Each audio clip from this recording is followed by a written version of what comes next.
Salam sejahtera buat kita semua.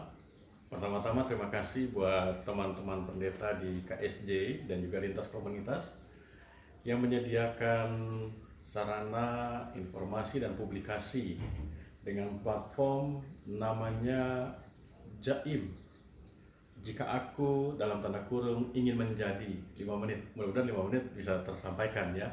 Ada 4 pertanyaan yang disampaikan di sini. Yang pertama adalah kita memahami bahwa GPIB memiliki visi misi, namun apa yang menjadi visi dan misi apabila Anda, saya, dipercaya sebagai pemimpin sinodal?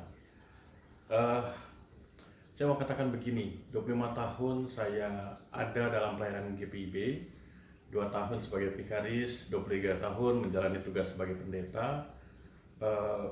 Visi dan misi gereja kita, khususnya di 20 tahun pelayanan yang jangka panjang kedua ini, dengan terang tema Yesus Sumber Damai Sejahtera, di mana visinya GPIB menjadi gereja mewujudkan damai sejahtera, rasa-rasanya itu yang terus membingkai apa yang saya lakukan dan juga apa yang akan saya lakukan. Nah, memang ketika berbicara tema ini dan visi ini, maka kita melihat bahwa sekarang kita sudah berada di penghujung dari 20 tahun yang kedua. Artinya apa? Artinya visi ke depan, bagaimana GPIB mewujudkan damai sejahtera ini, apakah sudah tercapai? Nah, karena itu saya sebagai pendeta GPIB, bagian utuh dari GPIB, akan berusaha semaksimal mungkin sebagai bentuk memenuhi tugas panggilan saya, menjawab panggilan Tuhan, melayani di GPIB, bagaimana supaya lewat tugas-tugas saya, GPIB menjadi gereja mewujudkan damai sejahtera itu betul-betul bisa terpenuhi. Paling sederhana misalnya, bagaimana menjalankan tugas-tugas pelayanan yang kreatif, memberikan isi atau roh dalam pelayanan itu, dalam tulisan-tulisan, di lingkup sinodal, sabda-sabda, renungan-renungan, itu perlu untuk dilakukan, ya katakanlah penataan kembali, supaya tulisan-tulisan itu bukan hanya bisa dimengerti, tapi juga memberikan kekuatan, motivasi yang kuat. Misi saya untuk menjalankan visi untuk menjadi pemimpin sinodal adalah bagaimana membawa gereja ini, semua organ di dalamnya yang tersebar di 26 provinsi, itu betul-betul bisa menjadi gereja yang memberi dampak, gereja yang menjadi berkat bagi masyarakat Indonesia. Situasi kahar 1,5 tahun yang kita sudah jalani ini menjadi sebuah pelajaran berharga. GPIB begitu kaya. Kekayaannya kita bisa lihat dari kearifan lokal di mana jemaat GPIB berada. Kekayaannya bisa dilihat dengan SDM-nya, termasuk juga para pendeta dengan segala kompetensi dan kapasitasnya. Maka itu ketika bicara pertanyaan yang kedua, bagaimana untuk menjalankan hal-hal yang perlu dikonstruksi secara cepat. Catatan pertamanya adalah cepat itu bukan berarti instan. Yang kedua, ketika kita tiba di sini, maka kita harus mengapresiasi apa yang sudah dilakukan oleh pimpinan di lingkup sinodal pada periode-periode yang lalu, yang terus bergumul dan terus mengarahkan bahtera ini, supaya bahtera gereja kita, supaya bisa terus menjawab segala kebutuhan dan tantangan baik lokal, regional maupun nasional. Nah, karena itu yang perlu dikonstruksi secara cepat adalah, yang pertama menurut saya, database kita itu harus kuat, bahwa kita bisa melihat secara utuh, mengcapture keberadaan jemaat kita. GPIB ini sangat luas, ada di 3/5 wilayah Indonesia.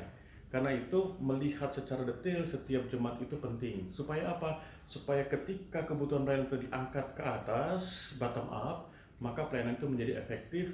Dan ketika itu kemudian dijabarkan dalam tingkat lokal, maka pelayanan itu menjawab kebutuhan untuk keberadaan gereja di tengah masyarakat. Database itu menjadi penting. Lalu kemudian produk-produk sabda kita itu juga harus lebih cermat dan lebih mendasar, bahkan bisa lebih motivasi. Seperti saya katakan tadi, para penulis secara khusus diapresiasi, dipetakan bagaimana mereka bisa menulis, kemampuan mereka, kemudian motivasi yang mereka berikan.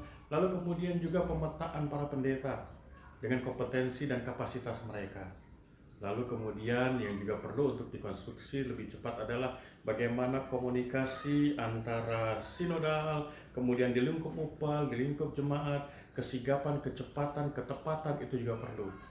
Dan juga memanfaatkan, memberdayakan teknologi informasi maupun juga digitalisasi pelayanan itu juga penting. Mohon maaf, hari-hari yang lalu mungkin kita masih disibukkan dengan berbagai sosial media dengan label GPIB yang betul-betul GPIB atau mengatasnamakan GPIB atau yang lain-lain sebagainya. Menurut saya itu juga penting.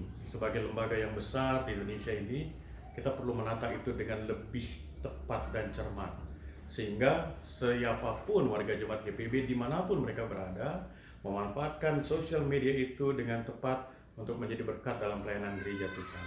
Hal yang ketiga adalah bagaimana ditanyakan merawat interpersonal, kolektif kolegial di lingkup MS.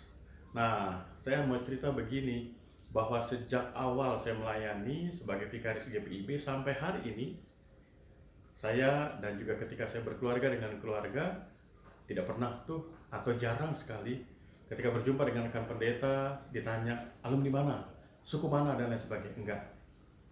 Ada perhatian tulus, ada kesadaran, kita satu keluarga, kita sama-sama menghamba pada Tuhan yang sama. Saya pikir itu hal yang paling mendasar yang akan saya bawa ketika diberi kesempatan, kepercayaan untuk berada dalam satu tim pimpinan di lingkup sinodal. Merawat itu, kekurangan dan kelebihan rekan sekerja tentu pasti ada.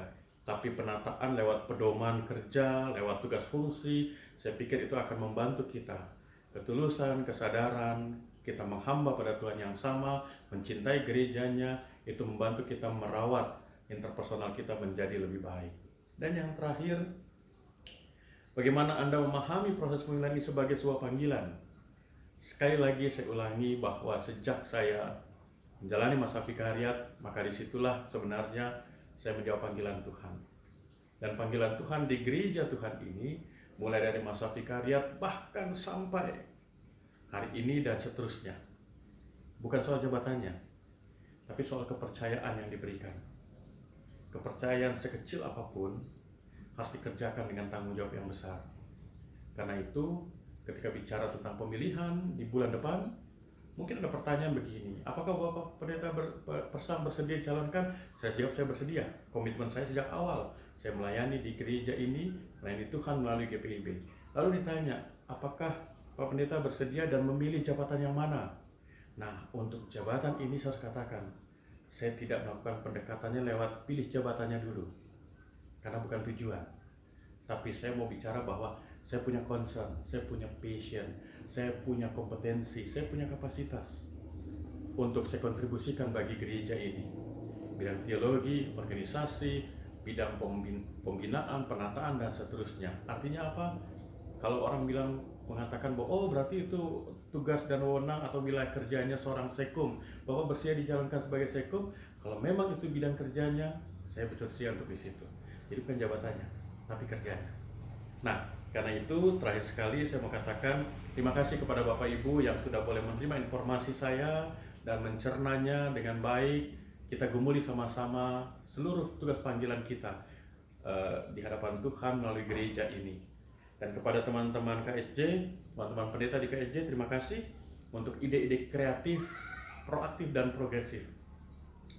Dan kalau boleh, jaimnya tadi itu, kalau saya membahasakannya, bukan jika aku ingin menjadi, tapi jika Allah ingin memilihmu. Terima kasih, salam sehat, tetap semangat, Tuhan selalu beri berkat.